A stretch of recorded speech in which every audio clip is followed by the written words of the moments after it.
Now time to take a look at news stories making headlines around the globe. The Southern and Middle Belt Leaders Forum have cautioned political parties not to tinker with the issue of zoning and rotation of political offices, especially the presidency, warning that doing so will further threaten Nigeria's unity. The leaders particularly took an exception to a recent statement credited to the chairman of the Northern Elders Forum, Ango Abdullahi, that zoning is dead and buried. They say it's rather unfortunate and absurd that Ango Abdullahi and his Northern Elders Forum will make such a statement. In a statement jointly signed by Edwin Clark, Ayo Adebanjo, George Obiozon, Bogo Bitrus, they said it has become necessary to underscore that Ango Abdullahi, with his established disposition of inconsistency and duplicity, is one of the people disturbing the polity and the peace of Nigeria. The leaders say that Ango Abdullahi and his northern elders do not have the power to kill and bury zoning unless they are ready to scatter Nigeria.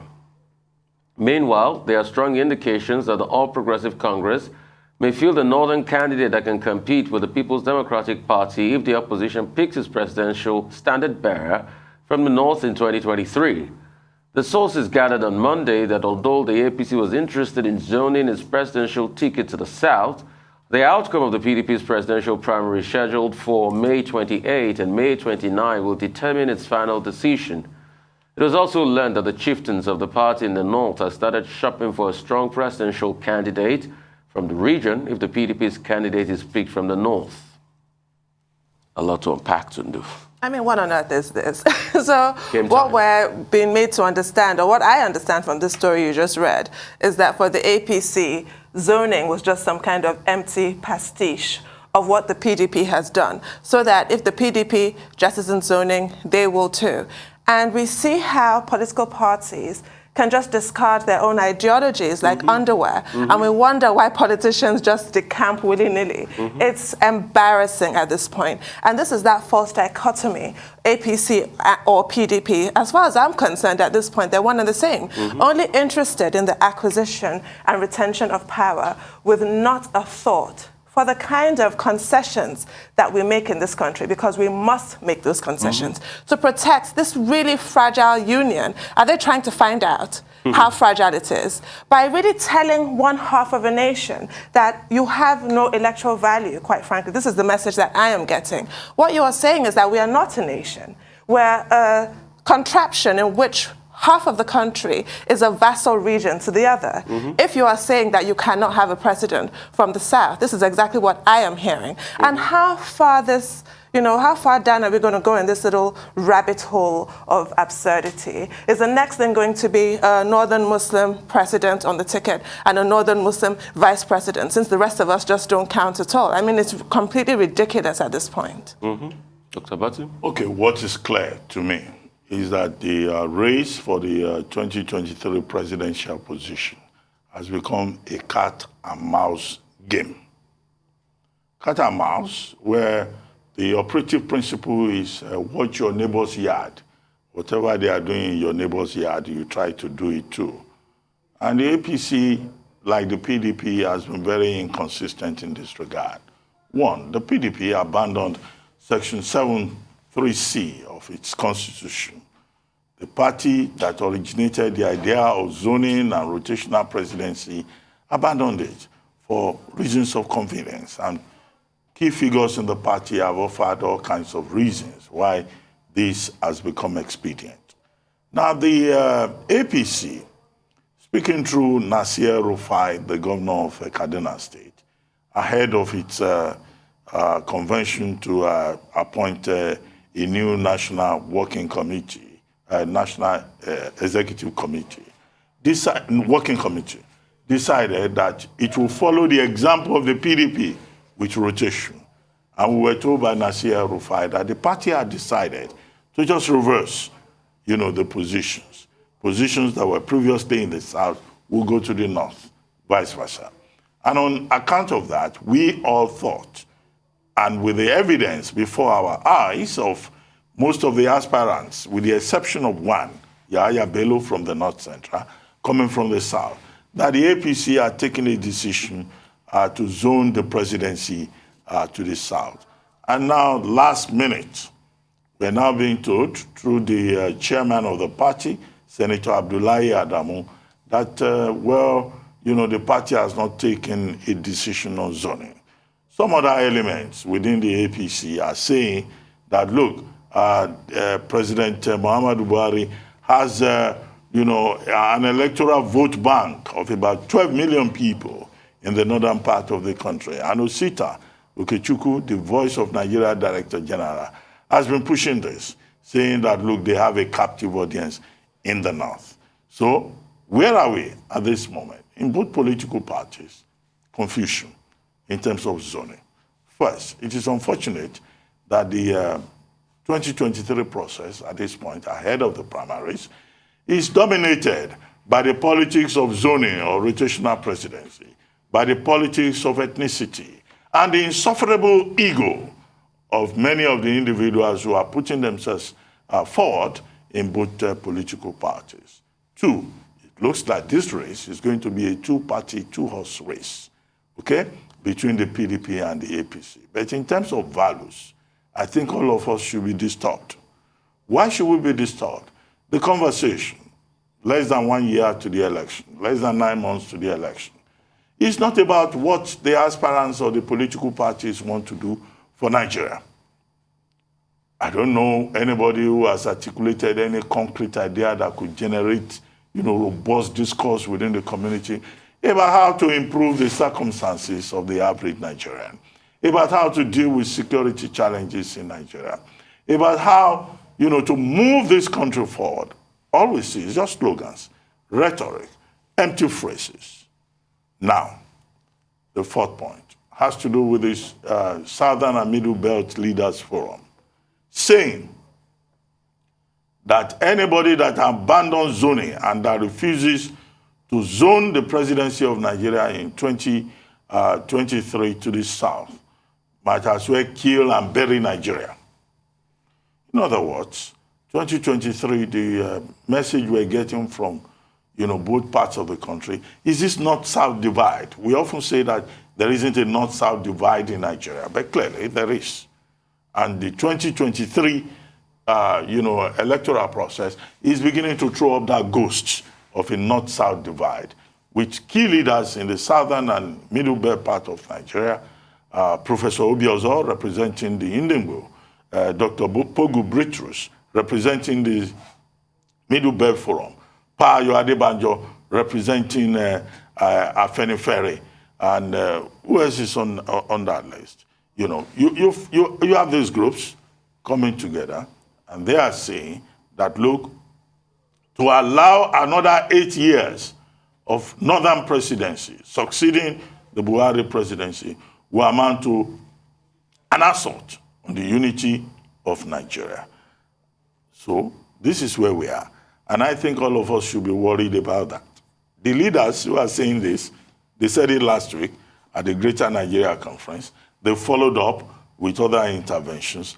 I think it's unfortunate that 2023, that should be a legacy transition moment for Nigeria, is now about how to divide the country on the grounds of politics. In fact, this Southern and Middle Belt Leaders Forum, they went a step further and said no governor in the South should accept to be a vice president to anybody from the North. By extension, they're saying that Southerners cannot pay, a second fiddle, as they argued in the statement that they issued. They said this country belongs to all of us. And indeed, everyone that is either a citizen or a member of a group in this country should have a sense of inclusion, should have a sense of belongingness, which has been, the major problem that we have had in this country. So there are interesting days ahead. And I think people like, Sita Okechukwu, who is Director General of Voice of Nigeria, should refrain, from making the kind of statements that have been accredited to him in the papers today. Because indeed, Nigeria belongs to all of us. While it makes sense to watch what your neighbor is doing, the final point is that what the Southern and Middle Belt leaders are dealing with is that they do not want a re-northernization of Nigerian politics or the leadership process in Nigeria. This was what the 1993 June 12 election was all about. The Nigerian people decided that, look, Northerners would not be allowed to use the military to continue to hold down the country and to dominate every department of state. And so Nigerians voted en masse. Okay, that process failed. They refused to grant victory to the winner of the election. But subsequently, the Nigerian people insisted that the locusts have eaten too many years in Nigerian history, to borrow a phrase from Father George Ehusani, the title of 2 books that he had written on this subject. And at the end of the day, we had a return to democracy in 1999. Those who are insisting that they are opposed to zoning, to rotational presidency, or to the unity of Nigeria, they should be told that what they are trying to do is to reverse the hands of the clock. And if they are allowed to do so, if that succeeds, without prejudice to all the arguments about merit, fairness, inclusiveness and all that, they will be serving Nigeria, a short end of the stick. That's the phrase. So you cannot remove this from history.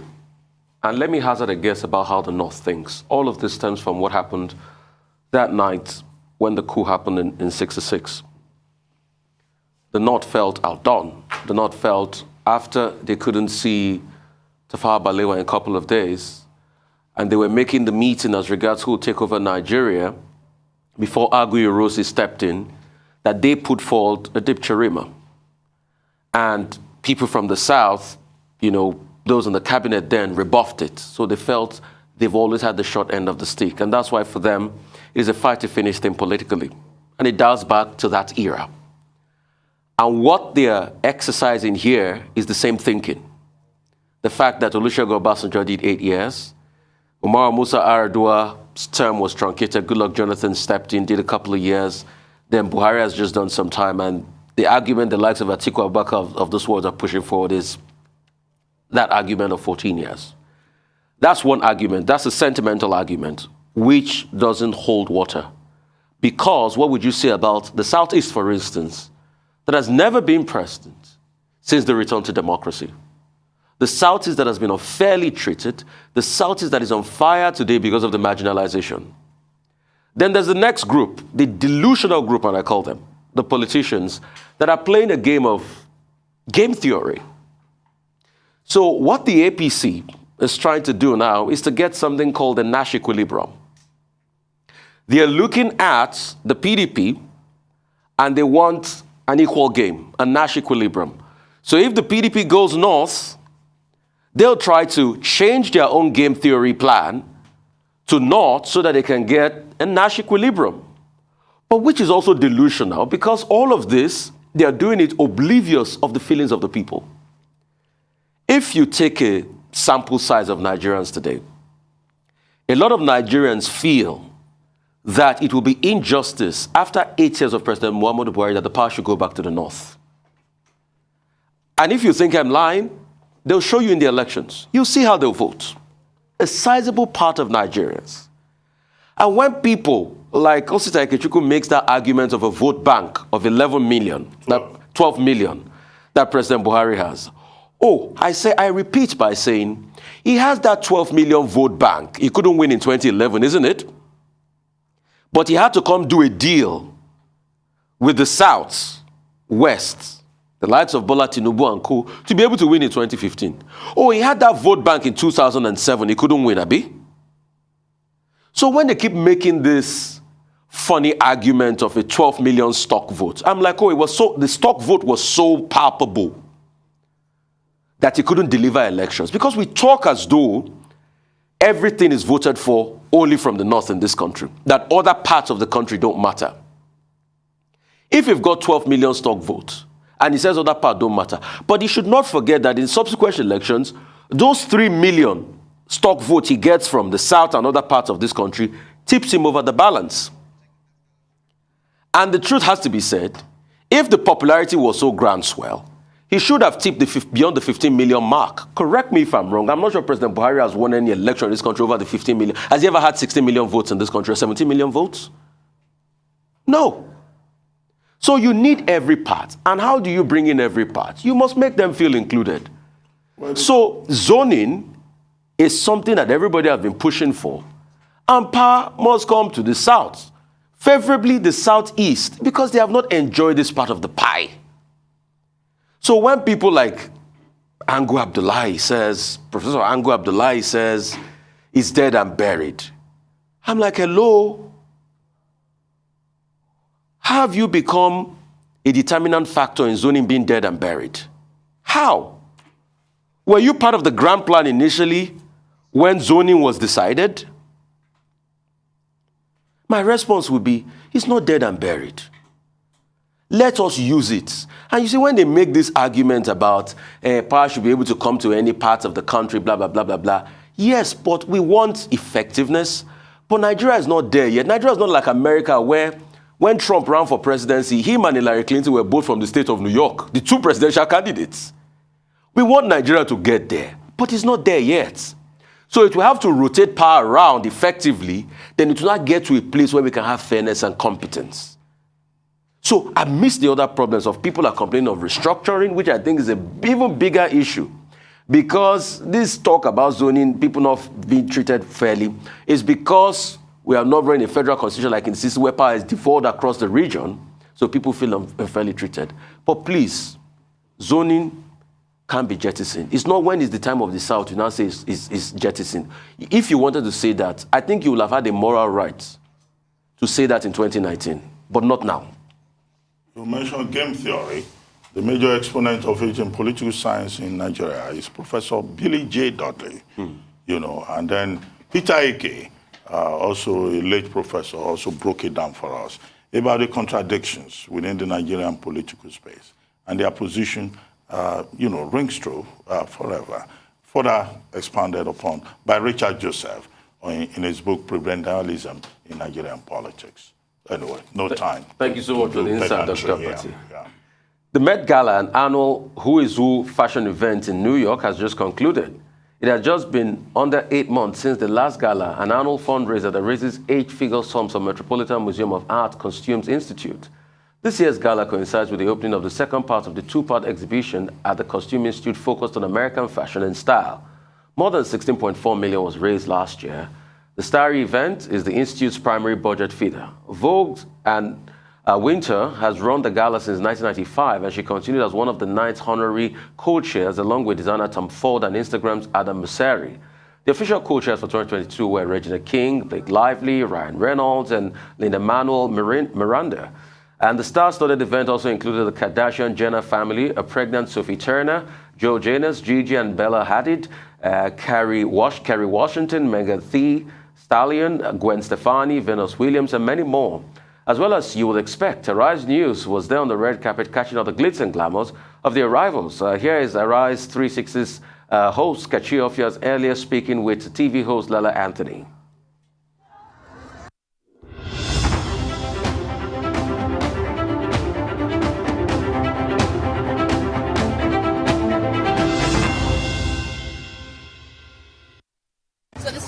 Smith and a Laurel duet hat, and I'm just super excited. I think it's on theme, but it still feels like me. And tonight I'm hosting the Met Gala live stream for Vogue, so I got some hosting duties tonight. So tell me about the first time you came to the gala. Ever? Yeah. Oh, I was a nervous wreck, but I'm still a nervous wreck right now. Like, I was still shaking coming up. Those stairs are intimidating. They never get not intimidating, but it's the most amazing night, and I'm just so happy to be here, and I think we're really going to have a blast. Do you want to say anything to your fans in Africa? Oh, they absolutely love you. I love them. Shout out to Africa. Everybody tuning in. Love you guys so much. We're just going to have fun and keep it entertaining tonight. And where are you partying tonight after this? Well, Laquan's having a party, so I got to go there first, and then I'm just about to be party hopping tonight and just have a good time. Yes. Oh, it means the world to me. This is why I chose Laquan. I think he gets my body, he gets my type, and I just wanted to, show love and just feel beautiful tonight. If you were going to describe anthology of fashion in one color, what color would that be? Oh my God, maybe gold comes to mind. Gold, metals, stuff like that, yeah. Wonderful to be back. The press conference this morning with the First Lady was absolutely extraordinary. She spoke so beautifully. The exhibition, I think, is one of the most extraordinary ones that Andrew Bolton has ever created over many years, and I'm just happy to see everybody come out tonight.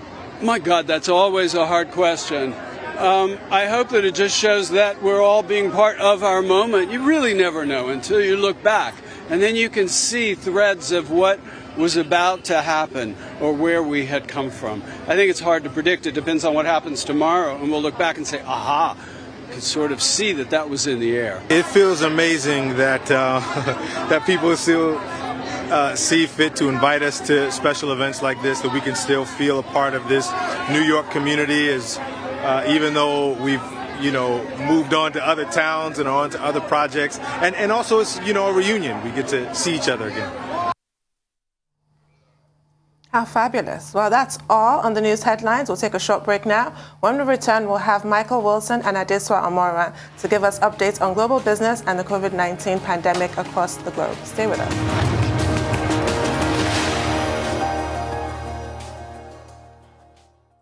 Welcome back to the Morning Show here on Arise News. For Global Business Update, Michael Wilson joins us now from London. Good morning, Mr. Wilson.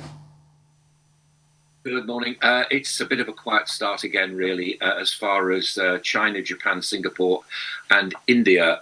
All those markets actually closed because of the continuing Labour Day holidays. There is a curious story coming from Hong Kong, though, and it concerns Alibaba's founder, Jack Ma. Now, there's a difficulty of translation here, and I've not been able to confirm this, but I think this is under the rumours are abounding that Chinese state media has reported that a security bureau on April the 25th took what it describes as criminal coercive measures. I'm reading this off the release here, with an individual, the last name Ma, over suspicion of using the internet to endanger national security. Now, none of this is confirmed, and it may be that it's not Jack Ma, but this is what the rumours are saying right now. As far as Australia is concerned, though, we do know this. It's hiked its interest rate for the first time in over a decade because of inflation. Inflation not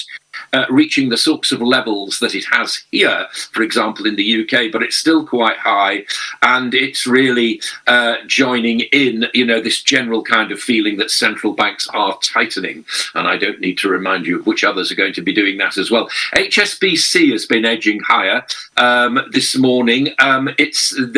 China's biggest shareholder is an insurer called Ping An. It's a Chinese shareholder, and they've been leading calls for HSBC to be broken up between China and the West. It's always struggled. It always is struggling between those two geopolitical centres, and this is one of their major investors saying it's time it was broken up. As far as the US is concerned, futures slightly lower.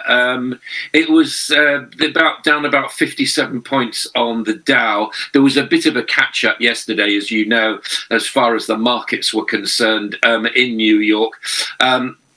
But again, these days are extremely volatile, and it's just a day-by-day process. That perhaps more importantly is this feeling that maybe the Fed is actually tightening a little too much and a little too quickly. Now, some people would say, no, not at all, and it's very important that they actually control inflation in the United States, because, given what Warren Buffett was saying yesterday, which I reported yesterday, but fears are growing about the fact that it may be slightly too aggressive from the Fed, and it may be that a recession is looming in the United States. I have to say that given the jobs figures and given the rest of the way in which the industry and corporate world appears to be coming out of the pandemic, I have to say I think that's pretty unlikely. But who am I? These are really what the markets are actually saying right now. Now, there was a meeting between heads of EU countries yesterday about further sanctions on Russia, and unsurprisingly,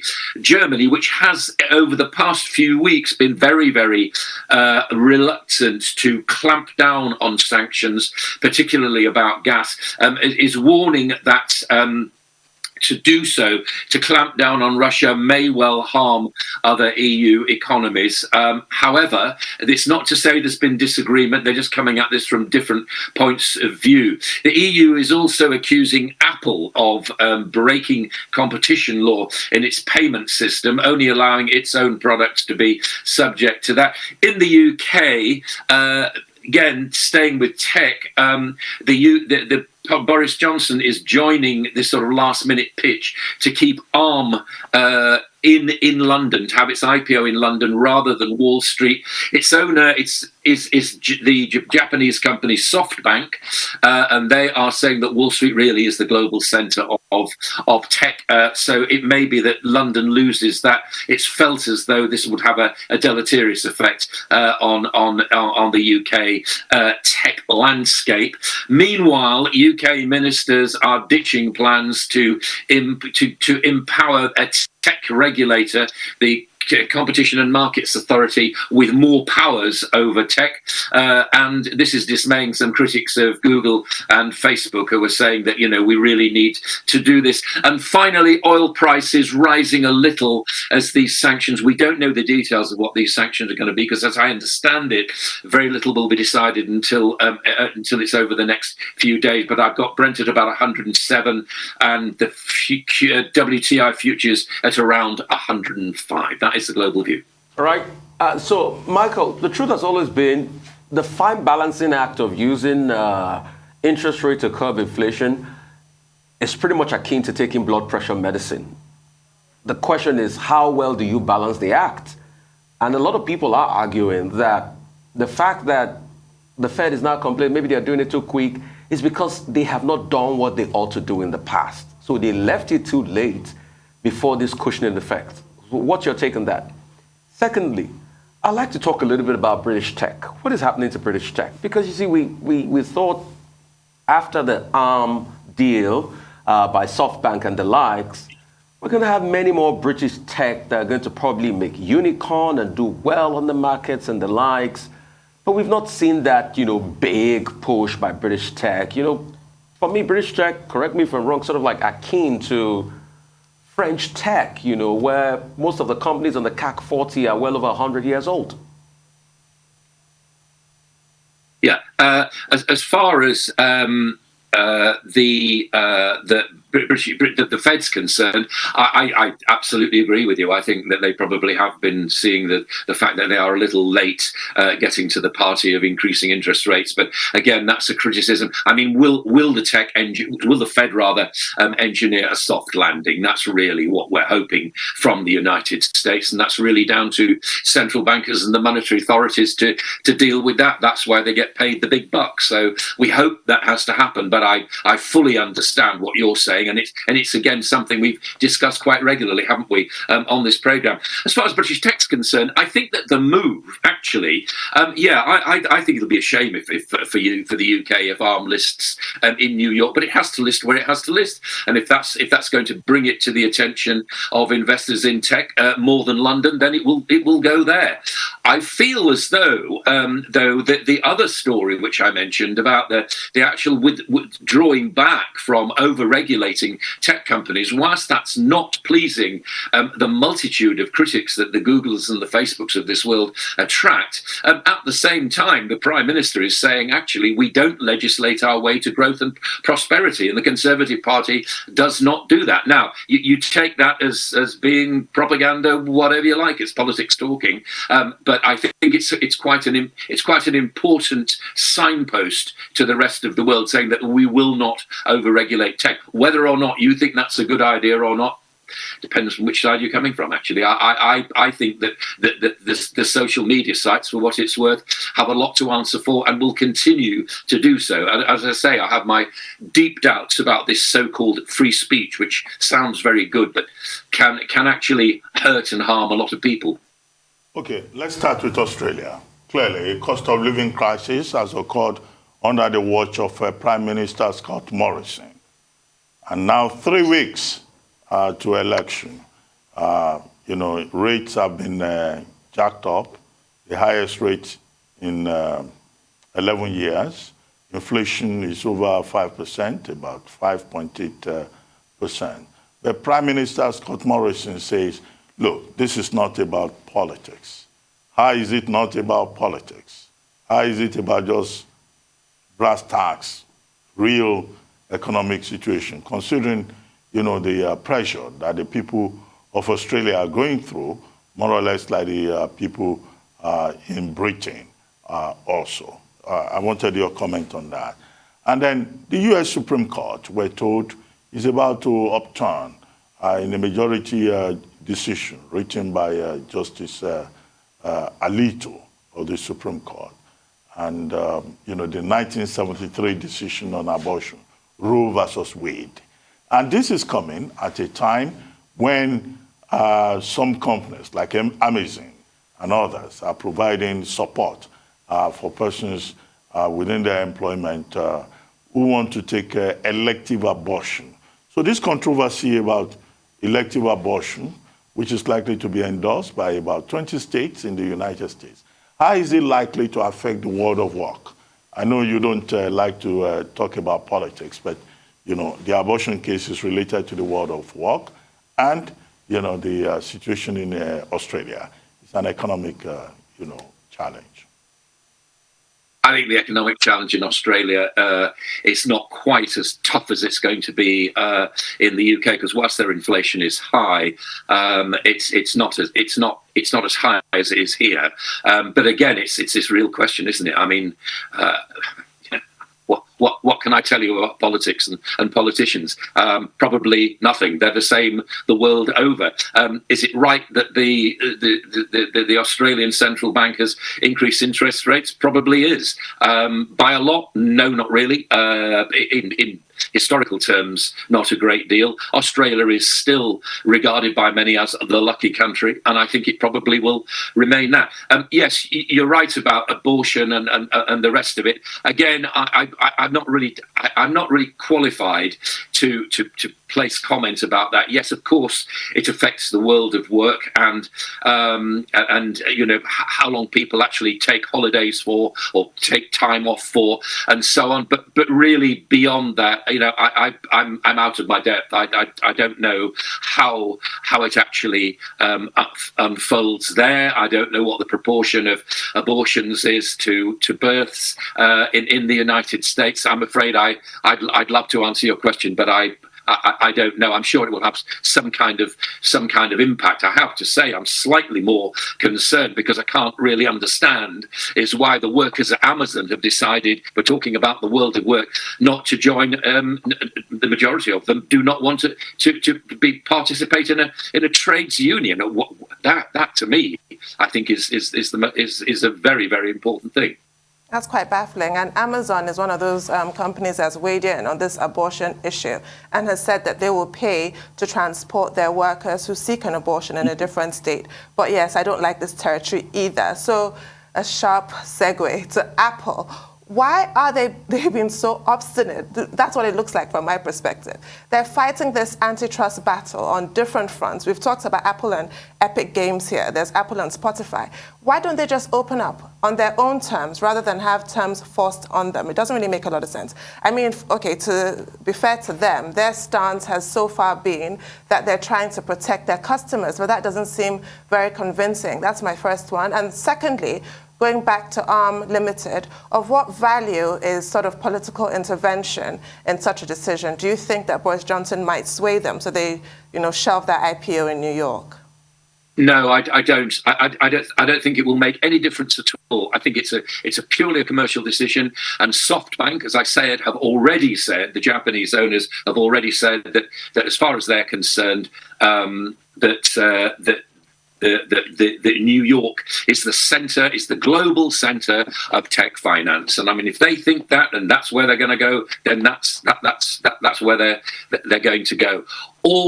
Johnson, he apparently is joining in on this, but you can't at the same time say we can't legislate our way to prosperity and growth, can you? Because that's precisely what any politician trying to put pressure on SoftBank to list in London would be doing. Where SoftBank are saying, hang on a second, we'll make the financial decisions about where to go.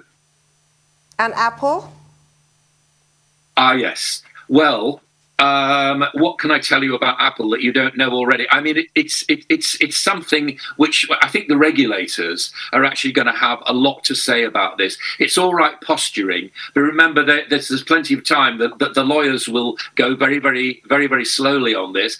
It depends what you think about these things. I mean, it's a bit like Amazon, really. There are a lot of people in this country who don't want Amazon to build warehouses here, but they're the same kind of people that order stuff from Amazon. It's basically the problem with all these companies is that they're so large, but they're also extremely convenient. And if something is large and convenient, you're going to use it. So it'll be down to the lawyers. And from that point of view, I think it'll take a long, long time. Well, if we still have time, maybe a minute or so, Mr. Wilson, I'd like you to comment on the EU ministers' meeting yesterday, where they came out of the meeting and they were divided on what to do about imports of Russian oil and gas. With Germany saying, well, they could end it by end of 2022, and some other countries like Bulgaria saying that that's not possible. And the whole issue is about payment in rubles and what happens hereafter in terms of the sanctions on Russia. It looks like the EU is helpless, isn't it? Isn't that the case? I don't think the EU is helpless because it is a consumer, and consumers aren't helpless. I think what it shows is nobody is saying these aren't going to happen. What I gather from it is that it will happen when it's convenient for the bloc as a whole to either say we will not take any more or we will do it, but we have to allow countries to do it within their own time. I mean, that's really all that's being said. I think that's probably about the best that can be said, but certainly not powerless. If you're a consumer and you're consuming, I mean, this is probably very naive. It could well be, but I'm wondering to myself, so if Russia actually can't get rid of its oil and gas, where is it going to go? What will they do? And what's interesting is that there was news this morning of a French company actually saying that they will take specific measures to pay, provided they're not breaking sanctions, to somehow pay for their imports in rubles. I just don't think that's going to last. I think that's what the EU will actually do, but certainly not powerless. Threatened, yes. Powerless, no. Thank you very much. Thank you very much, Mr. Wilson. Okay, we'll take a short break. And when we return, Adesua Morwan will be here with us. We'll be right back.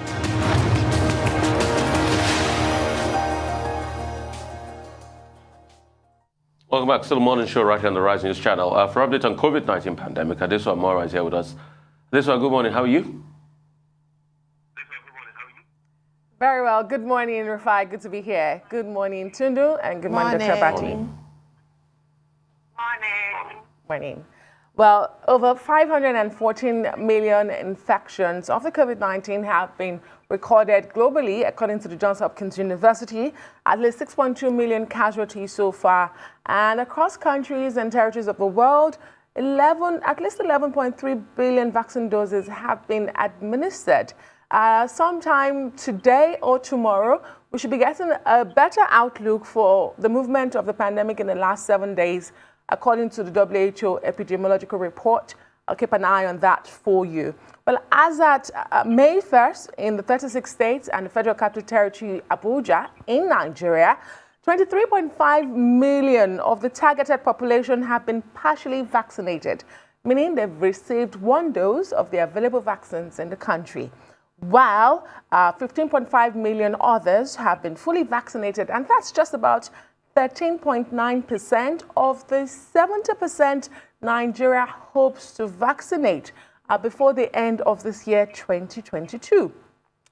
Well, the head of the Presidential Steering Committee on COVID-19, the PSC, on COVID-19 in Nigeria, who is also the Secretary to the Government of the Federation, Boss Mustafa, was at the presidential villa yesterday as a guest to the president, talking about the Salah homage. It's a traditional visit to presidents here by residents of the Federal Capital Territory, and they returned yesterday for the first time in 2 years. And this is what Boss Mustafa had to say about where Nigeria is at the moment with infections and vaccination against the virus. Let's listen to him. There's quite a lot of improvement in the management of COVID-19, and I believe strongly that is what has informed this homage after a break of 2 years. We are managing COVID in a very scientific way. We work with data, we work with analysis, and we work with information that is available from other clients. And that has given us an edge in our management and the coordination of the national response. I believe that we have been able to really suppress the spread of COVID. We all need to do a serious job on the uptake of our vaccines, because so far we have vaccinated less than 20% of eligible population. We're supposed to vaccinate about 114 million persons so that we can say we have vaccinated 70% of the eligible population to get to herd immunity. So I believe with the current management style we have put in place, with everything that we are doing, we've been able to suppress the spread of COVID-19. Well, Mustafa there, and the presidential handshake also returned yesterday, with every guest, of course, testing negative before they gained access to that venue. And while Nigeria lags behind in vaccination against the virus, let me tell you that Denmark is considering destroying over 1 million COVID-19 vaccines in the coming weeks. Health officials say their expiration date is near, and all efforts to donate them to developing countries have failed. The government of Denmark say COVID-19 is currently under control in the country and that vaccine coverage in the Danish people is high. We're definitely seeing a situation where the supply is way more than the demand. And finally, after nearly a week, she tested positive. Vice President of the United States of America, Kamala Harris, has now tested negative on Monday, and she's now cleared to return to the White House today. Following the U.S. CDC guidelines, the Vice President is required to wear a tight, well-fitting face mask around others for the next 10 days. We're told that as part of her treatment, she took Paxlovid, the COVID-19 antiviral drug. Back to you guys. Well, it's interesting that she took Paxlovid because we were told she was asymptomatic. So is that a regular treatment protocol, or is that for VIPs? Do we know anything about that at Adeswa? And with regards to Denmark, well, if they hadn't over-ordered in the first case and hoarded vaccines, maybe they will not be in this situation. I think it's really appalling. But that report did say that the difficulty is also linked to a lack of enthusiasm, if I could put it that way, in the developing world to actually accept the vaccine. So there's a lot of work that still remains to be done on the issue of vaccine hesitancy. It does seem really sad to see vaccines being discarded when at some point they were like gold dust. It's so wasteful. But that's typical. We have a lot of food waste, don't we? So I guess COVID-19 vaccines are no different or no better. And I've been meaning to ask you, Adeswa, what is your take on this row over Keir Starmer and the allegations of him having a double standard, which is really being, whipped up into quite a frenzy by the Conservatives for obvious reasons, because he really did haul Boris Johnson over hot coals about his lapses in maintaining rules and regulations that he made about COVID-19 lockdowns. Starting with Vice President Kamala Harris, Chundu, it's true. It's interesting because we're told she was asymptomatic also, but we do also know that Paxlovid has been recommended for not just those who are immunocompromised in the U.S., but some people, I think, over the age of 50 or 65, I may be getting that wrong, but we do not know why exactly she was given Paxlovid. It may be that the U.S. CDC and the FDA are now changing their recommendations for the treatment of COVID-19 pandemic, which they do regularly.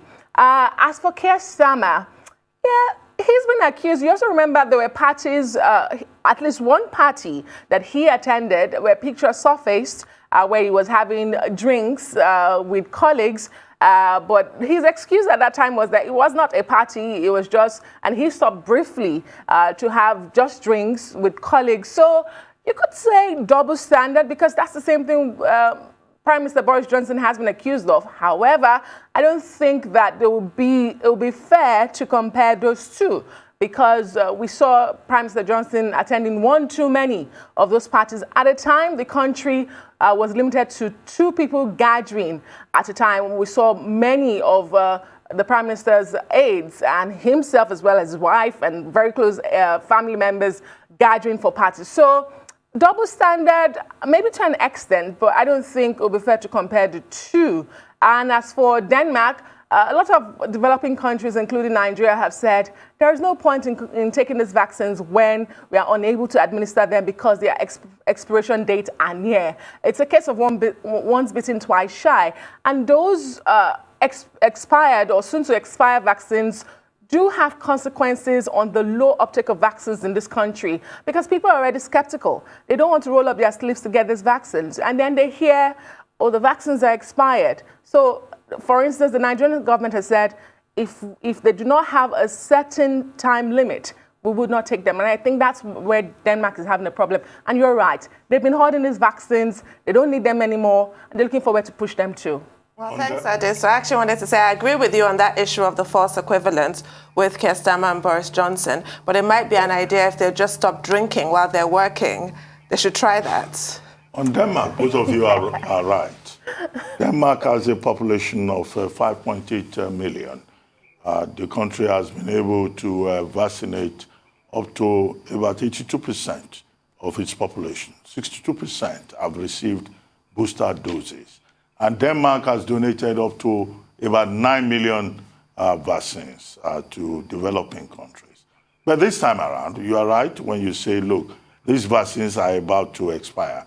And a country like Nigeria and others, have taken a decision not to take vaccines that they will have difficulties with in terms of challenge, in terms of storage, and in terms of management. But the truth of the matter also is that many of these developing countries, they lack the capacity to even manage, these donations.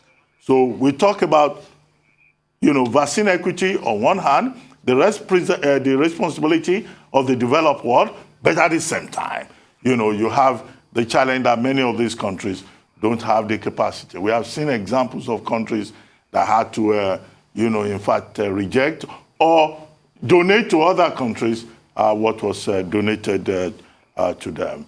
As for Kamala Harris, the Vice President of the United States, well, I think Pfizer should be excited that Paxlovid, is being cited here as a very good therapeutic. That's the one from Pfizer, the pill. And then, of course, on the other side, you have the one from Merck, the Molnupiravir by Merck, another pharmaceutical agency. And then you have this nasal spray from Israel. But the major point is that, look, even when you have been double vaccinated and you have taken the booster shot, as is the case with regard to the Vice President of the United States, that does not rule out the fact that you can be reinfected with, the coronavirus. And we've seen many examples elsewhere in Europe and other parts in Asia where people have died, even after being fully vaccinated, even with the booster shot. What it means is that this reiterates the point that was made yesterday about Bill Gates, reminding all of us that, look, this COVID-19 is not likely to disappear. And I guess that eternal vigilance is the only solution to people freeing themselves or protecting themselves from it. Finally, Hong Kong. Hong Kong has, further relaxed restrictions. As of this morning, we're now told that restaurants and bars could open till very late. And the major concern, again, as we saw in Denmark and in other places in the Netherlands, is about the economy. Because you recall that at the height of those infections in Hong Kong, a lot of people had to relocate. And Hong Kong being a major financial hub in that part of the world, has had to suffer a lot. And its competitiveness, global competitiveness index, has been affected. But while Hong Kong is relaxing the measures, in mainland China, the opposite is the case. In Guangzhou, in Jilin, in Shanghai, and also most recently in Beijing. So this was for some weird reason. When you said Kamala Harris took Paxlovid, guess what came to my mind? I took Regeneron, and I got better afterwards. Regeneron. Donald Trump. You missed it, don't you? Thank you very much, Adesua.